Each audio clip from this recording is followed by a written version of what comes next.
Buenos días, tardes o noches. El día de hoy, nuestro grupo va a presentar acerca de la cefalea, dolor neurálgico, anestesia local y general. Como objetivos tenemos analizar y comprender los conceptos de cefalea, dolor neurálgico, anestesia local y anestesia general, así como su tratamiento con enfoque en un caso clínico. Como objetivos específicos tenemos explorar las características y mecanismos de la cefalea y el dolor neurálgico, comprendiendo sus posibles causas para proceder con su tratamiento.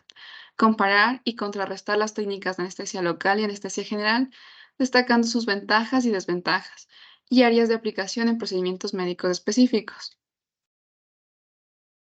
Entonces, manejamos que la cefalea es un dolor una sensación dolorosa con intensidad variable que afecta a diversas áreas de la cabeza, así como la bóveda craneal, la parte alta del cuello y específicamente la mitad superior de la cara, como es la frente. Poseemos dos clasificaciones, primarias y secundarias. Las cefaleas primarias constituyen por sí mismo una enfermedad. Es así que tenemos cefaleas tensionales, migrañas y cefaleas en racimos. Las cefaleas tensionales se originan por una tensión muscular en la cabeza y el cuello que se relaciona con el estrés, ansiedad, mala postura, fatiga y falta de sueño. Principalmente se da en la frente. Las migrañas son cambios en el flujo sanguíneo cerebral desencadenadas por factores como alimentos, cambios hormonales, estrés, luces brillantes, ruidos fuertes y cambios climáticos, y se da en un solo lado del rostro. Las cefaleas en racimos son episodios dolorosos recurrentes y suelen afectar mayoritariamente alrededor del ojo. Y no se sabe muy bien su causa, pero están relacionados con problemas en el hipotálamo. Tenemos las cefaleas secundarias, que en sí tienen una causa base o de origen neurológico. Tenemos cefaleas cervicogénicas debido a trastornos neurálgicos y debido a infecciones sinusales y a trastornos o traumatismos craneales. Las cefaleas cervicogénicas son problemas estructurales o disfunciones en el cuello, así como lesiones en los discos cervicales, nervios comprimidos o artritis. Debido a trastornos neurológicos, tenemos la neuralgia del trigémino y la artritis de las células gigantes, y las cefaleas causadas por infecciones sinusales o problemas en los senos paranasales, y por último, la debida a traumatismos craneales, que se dan por resultado de una lesión o un traumatismo en la cabeza relacionadas con algún evento. De aquí apartamos y decimos que hay una cefalea por abuso de fármacos que se da al consumir analgésicos como ergotamina o triptantes o opioides, pero también se pueden dar en pacientes que consumen paracetamol o AINES. Su fisiopatología se da por distintas sustancias del dolor, como es la sustancia P, la péptido relacionado con el gen de calcitonina, serotonina, glutamato, GABA y noradrenalina. Se dice que cuando la cefalea se origina eh, por las partes superiores del nervio trigémino, o el dolor es localizado en la parte frontal, parietal y temporal del cráneo, se da porque son transmitidas por el nervio trigémino. Y cuando se dan por debajo de la tienda del cerebelo, son transmitidas por los nervios glosofaringio y neumogástrico, que se representan o es un dolor en la nuca y la parte baja de la cabeza. Como tratamiento tenemos analgésicos de venta libre, medicamentos específicos, medicamentos preventivos, y como tratamiento no farmacológico tenemos terapia de relajación y manejo de estrés, cambios en el estilo de vida y terapia física. Como analgésicos de venta libre tenemos acetaminofén, ibuprofeno, naproxeno, medicamentos específicos como triptanes y ergotaminas, y los medicamentos preventivos que se dan metabloqueadores, antidepresivos tricíclicos, anticompulsivos. Cabe decir que estos medicamentos específicos, como los triptanes, se dan específicamente para las migrañas, mientras que los analgésicos de venta libre se dan para cefaleas con síntomas debilitantes o no tan fuertes, y los medicamentos preventivos se dan para evitar las cefaleas en racimos. El mecanismo de acción de los triptanes. Se dice que los triptanes son agonistas de los receptores de serotonina 5-HT1B y 5-HT1D. Entonces, como son agonistas selectivos de los receptores de serotonina, que se encuentran en los vasos sanguíneos y terminaciones nerviosas del cerebro, producen vasoconstricción y una inhibición en la respuesta al dolor. La vasoconstricción se origina por que bloquean los receptores 5-HT1B, entonces reduce la dilatación excesiva de los vasos sanguíneos neuronales y disminuye la presión y la inflamación en las estructuras cerebrales. Por otro lado, la inhibición a la respuesta del dolor se da por bloquear la percepción del dolor con los receptores 5-HT1D. Los triptanes son indicados de migrañas y cefaleas en racimos, contraindicaciones como en hipersensibilidad, enfermedades cardiovasculares graves, hipertensión arterial, accidente cerebrovascular y uso de ciertos medicamentos como los IMAO y algunos antidepresivos. Efectos adversos son generales, por ejemplo, sensación de calor o frío, sensación de presión o opresión en el pecho, mareos o vértigo, náuseas y vómitos, sensación de hormigueo en las extremidades, fatiga o debilidad. Unos ejemplos tenemos el sumatriptán, que es el más utilizado, rizatriptán, solmitriptán, elitriptán, naratriptán y almotriptán. Continuamos con el dolor neurálgico. Y bueno, esta parte de aquí, pues, estamos hablando de una inflamación aguda, es decir, que es rápida, y de uno o más nervios que se pueden manifestar de una forma anterior o posterior. Quiere decir, por detrás del nervio que no nos puede ver o la parte delantera. Pero sin embargo, el nervio se encuentra inflamado en la parte de atrás. Esta enfermedad afecta más a mujeres que a hombres. Existe la relación de 3 a 1 en donde, bueno, por cada 3 mujeres va a afectar a un hombre. Frecuentemente esta enfermedad está entre los 20 a los 40 años y pues generalmente no se conoce la causa en el momento del diagnóstico. Puede afectar en algunas enfermedades autoinmunes como la esclerosis múltiple, es decir, que va a dañar al cerebro y a la médula espinal afectando a todo el sistema nervioso central y además del lupus. En sí, otras de las causas que pueden desencadenar esta enfermedad es el alcoholismo o también la falta de vitamina B. Continuamos con las estructuras que afectan esto de aquí, pues decimos que va a afectar a cualquier zona del cuerpo. ¿Por qué? Bueno, ya que estamos hablando de todo el sistema nervioso central y tiene un amplio recorrido el mismo, ya que decimos que puede afectar en sí puede haber una neuritis óptica que va a afectar al nervio óptico, una neuritis intercostal que va a afectar a toda la zona costal, una neuritis vestibular que, bueno, va a afectar a la zona del nervio vestibular. En sí, los síntomas van a constar de dolor de carácter urgente o punzante que puede dar, sensaciones de hormigueo, alteraciones sensoriales, entumecimiento y alteraciones en sí en la circulación. Pues también decimos que el exceso de estímulos que causa este desorden nos despiste y abruma a todo nuestro cerebro por la cantidad de sensaciones que sentimos al mismo tiempo cuando padecemos de esta enfermedad. La neuritis, bueno, tiene tipos, es verdad, como por ejemplo, la mononeuritis en sí va a afectar a un nervio único en este mismo momento. También tenemos la plexitis que va a afectar a un plexo. También tenemos la mononeuritis múltiple, es decir, va a afectar a varios nervios afectando de una forma simultánea. Caso contrario de la polineuritis, pues esta va a afectar a varios nervios, pero sí en zonas muy separadas entre ellas. ¿Cómo diagnosticamos? Pues bueno, hay diferentes métodos. Resonancia magnética cerebral simple y contraste, bueno, que esta es una de las más comunes, perdón, para detectar la neuritis, los campos visuales computarizados y también los estudios de sangre, que son los más económicos que podemos tener. La fisiopatología de este dolor, bueno, pues vamos a hablar de 4 tipos de neuritis aquí. La neuritis intercostal como primero, pues aquí vamos a encontrar nervios, el dolor en el sistema nervioso, una sensación eléctrica que va al cobre de toda esta zona que se llama la parrilla costal, donde en sí va desde la columna hasta la columna vertebral hasta el esternón. Las causas, bueno, algunas de estas causas pueden ser fracturas, esguinces, subluxaciones costales y también van a ser como afectaciones a los pulmones o gripes o catarros de muy alta en todo esto. Los factores de riesgo van a ser igual infecciones por varicelas de zóster y los deportes en sí de contacto que a veces se tienen. La siguiente, bueno, las dos siguientes que tenemos es la neuritis posherpética y la neuritis trigémita. Bueno, la neuritis posherpética van a ser los síntomas como el ardor, comezón, aparición de vesículas dolorosas alrededor de los nervios que van en la región lumbar de la misma, y bueno, en la sensación en sí de la piel, como tenemos en la imagen, este enrojecimiento que está caracterizado por aquí. Y bueno, la neuritis también trigémita. Aquí va a afectar al nervio encargado de la transmisión de las sensaciones en cada cerebro.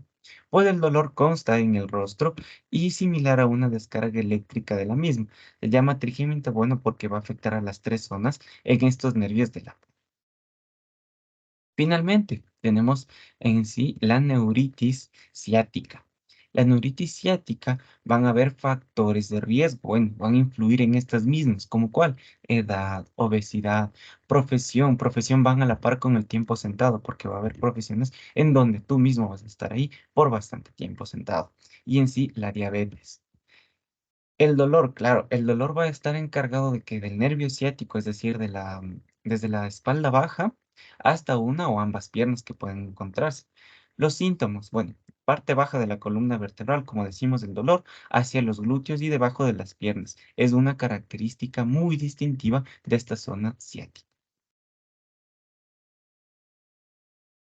Como tratamientos, bueno, como tratamientos tenemos aquí a los de primera línea, como son los AINES, o bueno, los analgésicos antiinflamatorios no esteroidales, como quien los más conocidos, la aspirina, el ibuprofeno, diclofenaco, que en sí, ¿cómo actúan estos de aquí? Bueno, van a inhibir o son inhibidores de la COX-2 o la ciclooxigenasa 2. Aquí el mecanismo de estas AINES, bueno, van como dije, ¿no? La inhibición de la COX-2 y bueno, va a ser bueno, el impedimento de la síntesis de distintos eicosanoides a partir del ácido araquinoide, ¿no? Y bueno, también vamos a encontrar aquí a los de contrastes, bueno, contraindicaciones de las mismas, exacto, gracias.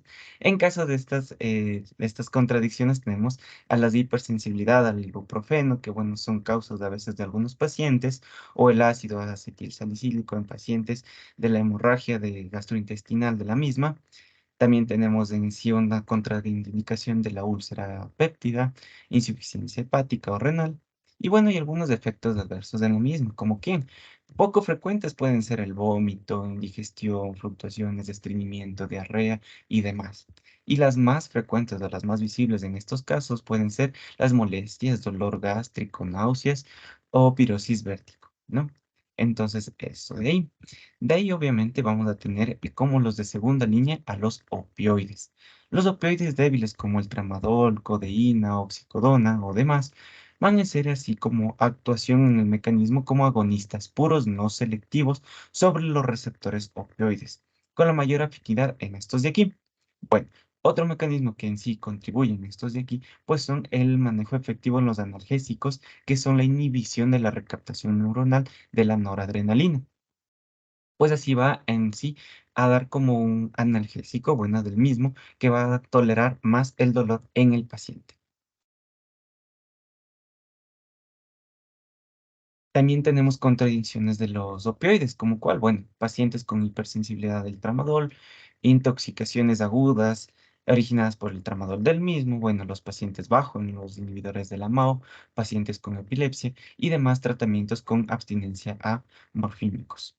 Los efectos adversos también van a contar aquí, como cuál, como alteraciones cardiovasculares, del sistema nervioso, psiquiátricas, del ojo, respiratorias, gastrointestinales, incluso hasta de la piel y alteraciones renales y urina.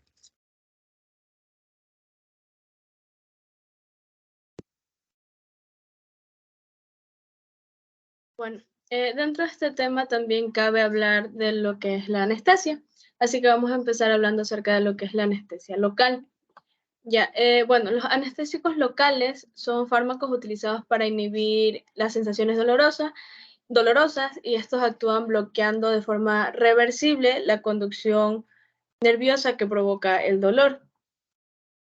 A nivel químico, estos anestésicos locales suelen tener una estructura base que consta de un grupo aromático, como podemos observar en la imagen, el cual se une a una cadena lateral básica. Y esta puede estar unido a través de un enlace éster o a través de un enlace amida.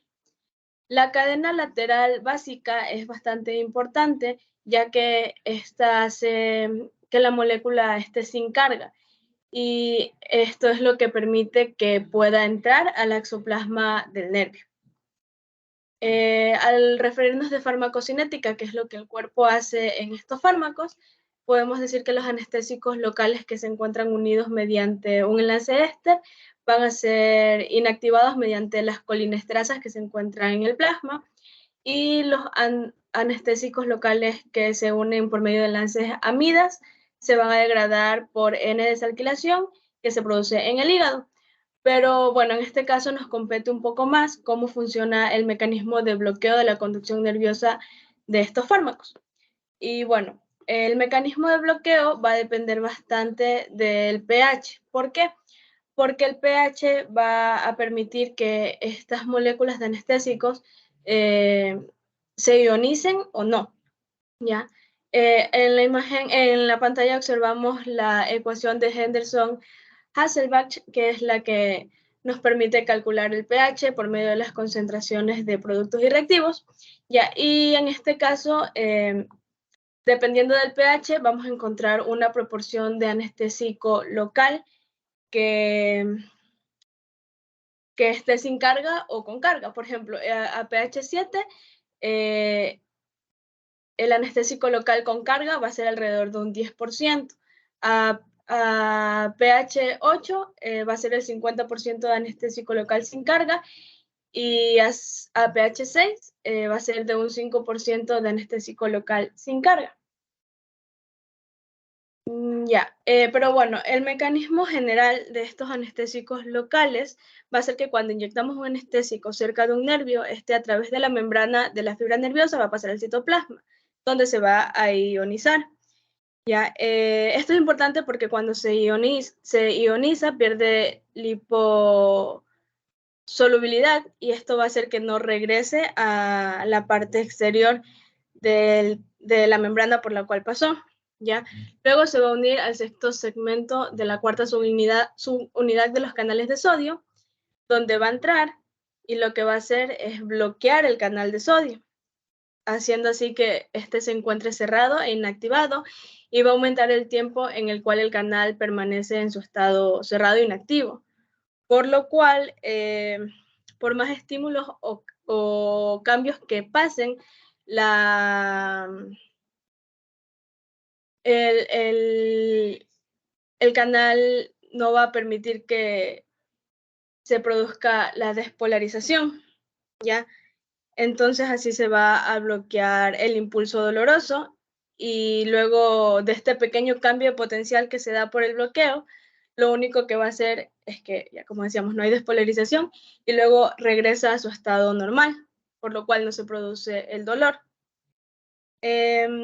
A nivel de los canales de sodio, lo que va a hacer es igual bloquear el paso del sodio, por lo cual no se puede abrir el canal, ¿ya? Y asimismo no se da la fase de despolarización.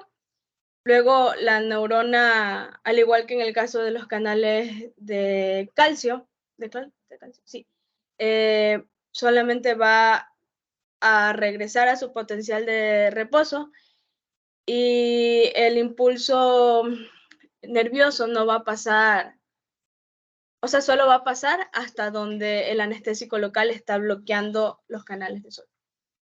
Siguiente, por favor. Ya, bueno, también se puede decir que de este mecanismo existen tres vías de bloqueo. No, dos vías de bloqueo. La primera, que es la hidrófoba, que es cuando la molécula no se ioniza. Ya, esta molécula no ionizada, que está representada ahí como la letra B, va a entrar a la membrana y bloquea el canal desde un lugar que es desde la interfaz entre la proteína y la membrana. ¿Ya? Luego hay también una vía hidrófila, que es cuando la molécula se encuentra no ionizada, atraviesa la membrana hacia el interior, y ahí la forma cargada, o sea, ya en el citoplasma cuando se ioniza, la forma cargada bloquea el canal y esta vía va a depender de que el canal esté abierto y por tanto este tipo de bloqueo también depende del uso, ya que la dependencia del uso es especialmente importante para la acción antiarrítmica de los anestésicos locales. Ya, y bueno, el bloqueo nervioso se produce cuando el número de canales, como ya vimos en la representación anterior, no inactivados, es insuficiente para que la despolarización se produzca y así se produzca también el impulso nervioso. Siguiente. Ya. Existen para los anestésicos locales diferentes vías de administración que son bastante parecidas a las vías de administración de un fármaco común. Ya, bueno, encontramos la vía de administración como anestesia superficial, que es cuando el anestésico se aplica directamente sobre la zona, ya sea piel o mucosas, que se desea inhibir el impulso nervioso. Por ejemplo, cuando se aplica un anestésico en la córnea, en el esófago o en las vías genitourinarias, que puede ser en diferentes formas, por ejemplo, en ungüentos, en cremas. Ya. En este tipo de anestésicos encontramos algunos ejemplos como la lidocaína, que tiene bastante facilidad para penetrar fácilmente los tejidos. Luego encontramos la anestesia por infiltración, que consiste en inyectar directamente el anestésico sobre un tejido, ¿ya? A menudo en este tipo de anestesia se usan vasoconstrictores, como por ejemplo la epinefrina, y estos nunca deben usarse en las extremidades, ya que podrían provocar una isquemia. Luego encontramos también la anestesia con bloqueo nervioso, que esta consiste también en inyectar el anestésico, pero esta vez cerca del nervio, en donde se desea bloquear el impulso nervioso.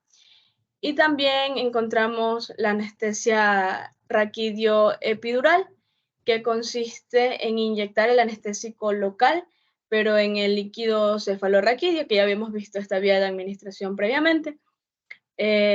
Exactamente se inyecta dentro del espacio subaracnoideo. Siguiente. Ya, bueno, y los anestésicos, al tener esta función de bloquear el impulso nervioso, claramente tienen un efecto sobre el sistema nervioso central, por lo cual producen algunos efectos adversos, como la intranquilidad, el temblor, la confusión o la agitación. También en dosis altas pueden producirse excesivamente depresión del sistema nervioso central, por lo cual también se puede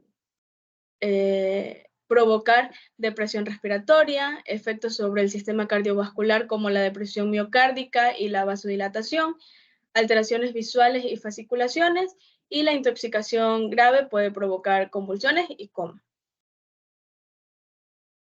Bueno, en la tabla que vemos en pantalla encontramos algunos anestésicos locales más utilizados y sus propiedades y sus usos. Por ejemplo, está ahí la cocaína, la cual tiene un inicio de acción rápida, la duración es moderada, la penetración tisular es rápida, también nos especifica qué tipo de enlace tiene este tipo de anestésico, que en este caso es un enlace éster, y ahí podemos observar el resto de anestésicos. Ya. Ahora vamos a hablar un poco acerca de la anestesia general. Ya, la anestesia general es la ausencia de sensibilidad asociada a la pérdida reversible de la conciencia. Los anestésicos generales se utilizan como ayudantes para los procedimientos quirúrgicos, es decir, para hacer que el paciente esté inconsciente y no pueda responder a los estímulos dolorosos durante una cirugía. En la premedicación, estos anestésicos generales tienen también 4 objetivos principales. El primero es aliviar la ansiedad, luego está reducir la bradicardia parasimpática y las secreciones, luego está provocar analgesia, que creo que es la función principal, y luego prevenir la emesis del postoperatorio. Ya. Siguiente, por favor. Ya, aquí encontramos algunos anestésicos generales que vemos pueden cumplir algunas funciones, como ya habíamos visto también anteriormente cuando tocamos los temas de ansiedad, por ejemplo, el diazepam o el lorazepam, que son barbitúricos y que se dan también por inducción vía intravenosa y ayudan a aliviar la ansiedad. Para la reducción de la bradicardia encontramos, por ejemplo, la atropina y la iosina. Y ahí podemos ver otros ejemplos. Es importante observar que existen en los anestésicos generales dos tipos de vías principales, la vía intravenosa y la vía inhalatoria. La vía intravenosa, que generalmente se utiliza para la inducción, es decir, para rápidamente producir la inconsciencia, y los fármacos inhalatorios, que son de mantenimiento, que como dice la palabra, pues para mantener el efecto anestésico. Siguiente. Bueno, ya habíamos mencionado que hay 4 objetivos principales de estos anestésicos, que son el alivio de la ansiedad, la reducción de la bradicardia parasimpática y las secreciones y la analgesia. Ahora vamos a hablar entonces de los fármacos por vía intravenosa. Bueno, primero cabe observar en el gráfico que vemos en pantalla que como cualquier otro fármaco que se introduce por vía intravenosa, el efecto va a ser bastante rápido, ya que la dosis necesaria para que se cause el efecto va a entrar directamente a la sangre. ¿Ya? Y por ende también va a tener la facilidad de llegar rápidamente al cerebro y a tejidos peor perfundidos. ¿Ya? Bueno, los anestésicos intravenosos, de los cuales ahorita vamos a dar 3 ejemplos, que son el tiopental, el propofol y la ketamina. ¿Ya? Son depresores del sistema nervioso y producen la anestesia al deprimir de una forma relativamente selectiva el sistema reticular activador del encéfalo. ¿Ya? Estos generalmente se utilizan en procedimientos quirúrgicos breves, pero se utilizan principalmente para la inducción de la anestesia, como ya les mencionaba, ya que tienen una acción rápida. ¿Ya? Esto debido a que son bastante liposolubles y además tienen facilidad de atravesar la barrera hematoencefálica, por lo tanto, su distribución en el encéfalo es bastante rápida. ¿Ya? Así que vamos a hablar de los 3 principales de estos anestésicos que se introducen por vía intravenosa. Entre estos encontramos el tiopental, que como anestésico que se introduce por vía intravenosa, ya decíamos, es muy lipófilo y pertenece al grupo de depresores barbitúricos del sistema nervioso central. Y este actúa potenciando el efecto inhibidor del GABA en el complejo receptor GABA canal de cloro. Ya esto vamos a ver al final de mencionar los 3 anestésicos, porque los 3 tienen un mecanismo bastante parecido. Ya bueno, como decíamos, su vía de administración es intravenosa. Entre sus indicaciones tenemos que es de inducción rápida de la anestesia general y tiene algunas contraindicaciones, por ejemplo, que no debe administrarse a pacientes con alergia diagnosticada a este fármaco o que tengan porfiria, y también puede producir algunos efectos adversos como la depresión respiratoria, la depresión miocárdica, la vasodilatación y la anafilia. El siguiente fármaco es el propofol, que decíamos tiene prácticamente un mecanismo de acción similar al del tiopental. La vía de administración también es intravenosa. Entre sus indicaciones es un anestésico general, entonces tiene una inducción o mantenimiento de la anestesia general o sedación en la unidad de cuidados intensivos. Entre sus contraindicaciones, no debe administrarse a pacientes con alergia conocida a este fármaco y puede producir algunos efectos adversos como convulsiones, anafilaxia y retraso de la recuperación luego de la anestesia. Luego tenemos también al etomidato, que tiene el mismo mecanismo de acción de los 2 fármacos que mencioné antes. La vía de administración es intravenosa, tiene indicaciones para usarse como fármaco de inducción rápida de la anestesia general. Entre sus contraindicaciones, no debe administrarse igual a pacientes que se conozca que tienen alergia a este fármaco, y entre sus efectos adversos es que puede producir movimientos musculares extraños y dolor durante la 362 inyección y posible supresión córtico suprarrenal. Ya, bueno, de estos fármacos, como ya conocemos, el GABA se encarga de las sustancias químicas, de ser un neurotransmisor que provoca el ingreso de cloro a la neurona, ¿ya? Lo que inhibe la propagación del impulso nervioso, ya que la membrana de la neurona se libera de su receptor y es recuperada por el botón de la neurona presináptica donde es metabolizado, se vuelve a almacenar en las vesículas de los agonistas del GABA. Los agonistas del GABA, como pueden ser las benzodiazepinas, el alcohol y en este caso los anestésicos, lo que hacen es que se pueden unir también a los receptores de este neurotransmisor, provocando que de cierto modo como que se potencie la acción de este neurotransmisor, lo cual a su vez va a hacer que se potencie la inhibición de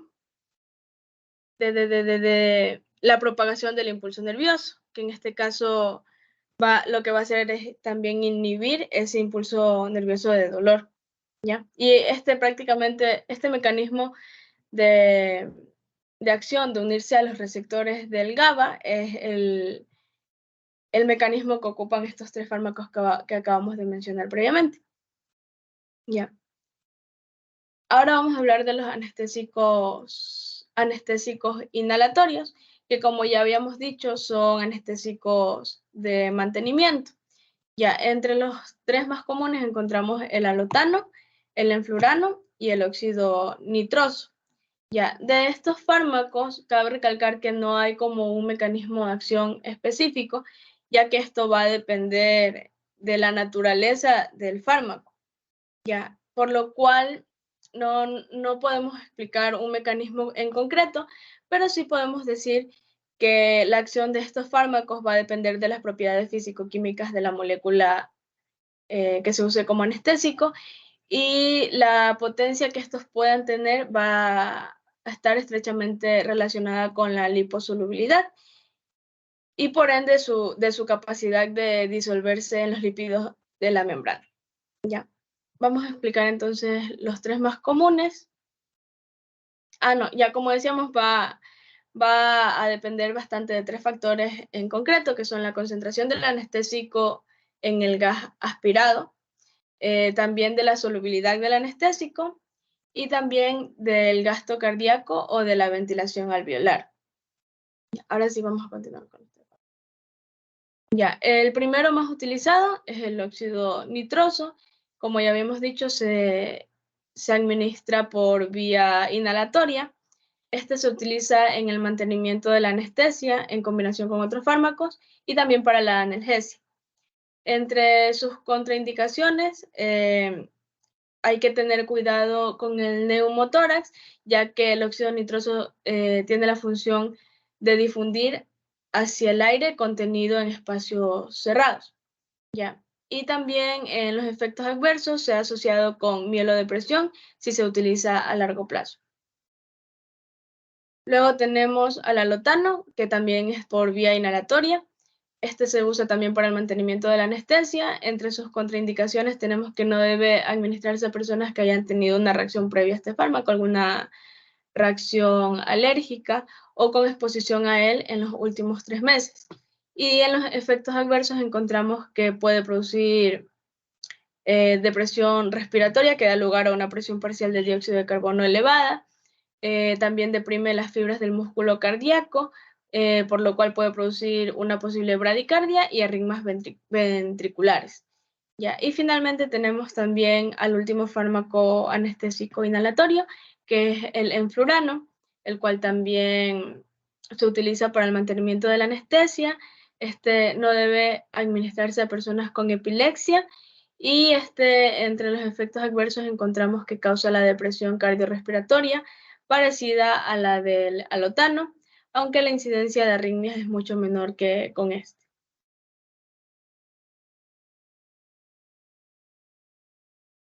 Ya, yo voy a presentar el caso clínico de cefalea. Pásale, por favor. Ya, exposición del caso clínico. Entonces tenemos a un paciente varón de 46 años que presenta antecedentes personales de hipertensión arterial y dislipidemia, que es una concentración elevada de los lípidos en la sangre. No posee antecedentes quirúrgicos ni familiares de interés. Acude al servicio de urgencias hospitalarias por un episodio de cefalea de 1 hora de evolución, con un aumento progresivo de la intensidad, alcanzando su intensidad máxima. Durante la exploración clínica, el paciente refiere episodios previos de cefalea desde los 18 años por los cuales no consultó. Presentaba episodios agrupados en periodos de tiempo comprendidos entre los 8 y 6 meses. Semanas, perdón, a veces de localización hemicraneal derecha o izquierda, con una duración de 60 a 180 minutos y con 1 a 8 repeticiones al día. En la mayoría de las ocasiones son cefaleas de predominio vespertino y en algunas veces incluso le han llegado a despertar por las noches. No presenta factores vivenciales estresantes ni desencadenantes. Pásale, por favor. Sintomatología. Presenta, como había dicho, cefalea hemicraneal derecha, es decir, en un solo lado de la cara. Náuseas, vómito, sensibilidad a la luz y al ruido. Y también presenta hiperemia conjuntival derecha, que es el enrojecimiento de la parte blanca del ojo o la esclerótica, y lagrimeo. Pásale, por favor. Ya, en el examen físico, destacan signos vitales dentro de los rangos aceptables. Tiene una frecuencia cardíaca de 90 latidos por minuto, una presión arterial de 160, la presión sistólica, y la diastólica de 90, con una temperatura de 36.6 grados centígrados. El paciente está consciente, colaborador y orientado. Está normocoloreado y normonutrido. Normocoloreado quiere decir que tiene un color normal, no está ni colorado, ni pálido, ni morado. Está bien hidratado. Eupneico en reposo quiere decir que tiene una frecuencia cardíaca normal. En la exploración neurológica no presenta signos de focalidad, es decir, no presenta debilidad, no presenta derrame, no presenta dificultad para hablar ni problemas visuales. En el examen físico general y en las pruebas complementarias son completamente normales, entonces tras la exploración clínica y con los datos los datos analíticos se llega al diagnóstico de cefalea en racimos o de Horton, que es una cefalea primaria. Pásale, por favor. En el tratamiento se decide un tratamiento para un episodio agudo con oxigenoterapia en mascarilla, reservorio con oxígeno al 100% durante 15 minutos. También se le suministra ketorolaco, trometamol, 30 miligramos vía intravenosa, al igual que metamisol, 2 gramos vía intravenosa. Entonces, en la evolución clínica, durante su estancia en el servicio de urgencias, el paciente presenta una mejora parcial de la sintomatología. Sin embargo, aún persiste la cefalea, aunque con menor intensidad, por lo que se decide agregar al tratamiento lo que es el sumatriptan de 6 miligramos por vía subcutánea, consiguiéndose la desaparición completa del cuadro de dolor. Pásale, por favor. Yeah. Tenemos la terapia no farmacológica. Bueno, en este estudio, pues los resultados indican que la acupuntura es efectiva para tratar las cefaleas de tipo tensional o crónico frecuentes, pero se necesitan más ensayos en particular para comprobar que la junto con otras opciones de tratamiento es eficaz.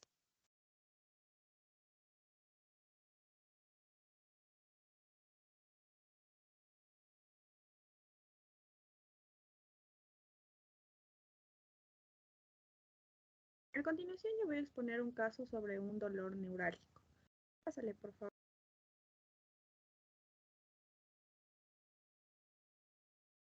Ya. Se trata del caso de una neuralgia del trigémino provocado por un tumor del ángulo cerebeloso contralateral, y debido a que la gran mayoría de neuralgias del trigémino están atribuidas a la compresión por estructuras vasculares de la zona de entrada del nervio a nivel de la protuberancia, en torno al 1% de los casos de neuralgia por trigémino están asociados a tumores del ángulo potonseveroso ipsilaterales, por lo que las neuralgias del trigémino provocadas por tumores contralaterales de la fosa posterior son bastante raras. Entonces, a continuación se presenta el caso de un paciente de 37 años que presenta una neuralgia del trigémino derecho y un voluminoso neurinoma del acústico izquierdo, donde el dolor remitió completamente después de la escisión del tumor. Ahora, en cuanto a la exposición del caso, como ya había mencionado, se trata de un paciente masculino de 37 años de edad que no tiene antecedentes patológicos relevantes y mantiene una historia clínica del dolor facial derecho con 2 meses de evolución. El dolor es descrito por el paciente como paroxístico, lancinante y afecta a la tercera división del nervio trigémino. Por lo tanto, el paciente expresa que la masticación, así como ciertos movimientos de la musculatura facial, desencadenaban un dolor, llegando a provocarle náuseas y también vómitos. De esta manera fue inicialmente medicado con carbamazepina, gabapentina y sin embargo no presentó ningún alivio al dolor. La siguiente, por favor. Junto al diagnóstico se realiza un examen neurológico en el cual mostraba una ligera hipoestesia en el territorio de la tercera rama del quinto par derecho y también una hipocausia sensitiva izquierda. Por lo tanto, se solicita una radiografía cerebral que revela una lesión de 4.5 por 3.5 centímetros en la cisterna potocerebelosa izquierda, que es captada en contraste intenso y cuyos contornos eran nítidos, como puede observarse en la imagen número 1. Esta lesión es la que condicionaba una marcada compresión y también una rotación del tronco cerebral hacia la derecha. Por lo tanto, el paciente es operado a través de un acceso en posición semisentado y el tumor fue resecado en su totalidad. Por lo tanto, no fue posible preservar los nervios faciales y tampoco acústicos. Por otro lado, el examen anatomopatológico confirmó el diagnóstico preoperatorio de schwannoma. Tras un postoperatorio sin complicaciones, se inició una retirada progresiva de la medicación y la cuarta semana después de la extirpación del tumor fue realizada una anastomosis hipoglosofacial izquierda y el dolor facial y la hipoestesia remitieron completamente después de 3 meses de la cirugía. Como se realizó un seguimiento al paciente 2 años después, este se mantiene sin dolor, no se encuentra medicado y presenta una parálisis facial de grado 3 de Broughton y también una pérdida total de la audición del oído izquierdo. Ahora, según un artículo publicado en Cochrane, este habla sobre las intervenciones neuroquirúrgicas para el tratamiento de la neuralgia del trigémino y si bien el tratamiento de todas las personas con neuralgia trigémina clásica comienza con la administración de medicamentos, cuando este tratamiento farmacológico fracasa, entonces puede utilizarse las intervenciones quirúrgicas. Por lo que los tratamientos quirúrgicos se dividen en 2 categorías principales. El primero es el ablativo, que consiste en la destrucción del nervio, que es lo que se realizó en el paciente del caso clínico que había expuesto, y los no ablativos, que consisten en la preservación de la función nerviosa y provoca un alivio de la presencia sobre el nervio. Ahora, estos procedimientos, por lo tanto, dan lugar a un alivio del dolor durante periodos largos de tiempo, pero estos difieren. Entonces, para esta revisión, se realizaron búsquedas de todos los procedimientos quirúrgicos para la neuralgia del trigémino y se encontraron 11 estudios que incluyeron 496 pacientes. Sin embargo, solo 3 de los 11 estudios presentaron datos de desenlace suficientes para realizar el informe. Entonces, estos 3 estudios incluyeron un total de 181 participantes que cumplieron con los criterios de inclusión y también formaban base de esta revisión. Entonces, el objetivo primario de los 3 estudios fue determinar si una técnica era mejor que la otra, es decir, si la técnica ablativa o la no ablativa era mejor. Entonces, los 3 estudios incluyeron varias técnicas principalmente destructivas, por lo que ninguno de los 3 evaluó el procedimiento no destructivo de la descompresión microvascular. Esto, por lo tanto, presentó un inconveniente principal en la bibliografía de esta revisión. Sin embargo, los autores concluyen que si bien hay evidencia científica de calidad sobre la eficacia de la mayoría de los procedimientos neuroquirúrgicos para la neuralgia del trigémino, debido a la mala calidad del ensayo, esto representa un problema bastante notable al momento de decidir cuál de estos 2 tipos de procedimientos quirúrgicos es mejor. Y si bien todos los procedimientos produjeron un alivio variable del dolor, aunque muchos no dieron lugar a efectos secundarios sensitivos, no hubo ningún estudio de la descompresión microvascular sobre la cual los datos de observación indican que proporcionan un alivio del dolor más prolongado. Por lo tanto, hay poca evidencia para ayudar a la toma de decisiones comparativas acerca del mejor procedimiento quirúrgico. Y finalmente, la siguiente, por favor. Finalmente voy a dar lectura a las conclusiones y resolución, por lo tanto, a los objetivos inicialmente planteados. La cefalea y el dolor neurálgico son fenómenos complejos que involucran múltiples factores. Mediante la exploración de sus características y mecanismos, se ha logrado comprender que estas afecciones pueden tener diversas causas, desde problemas vasculares hasta trastornos neurológicos. Esta comprensión es esencial para un tratamiento efectivo, ya que permite abordar la raíz problema y aplicar terapias específicas para aliviar el dolor y mejorar la calidad de vida de los pacientes afectados. 2. La comparación entre las técnicas de anestesia local y anestesia general ha arrojado luz sobre sus diferencias y similitudes. La anestesia local, al adormecer una región específica del cuerpo, ofrece la ventaja de mantener al paciente despierto y reducir los riesgos asociados con la sedación profunda.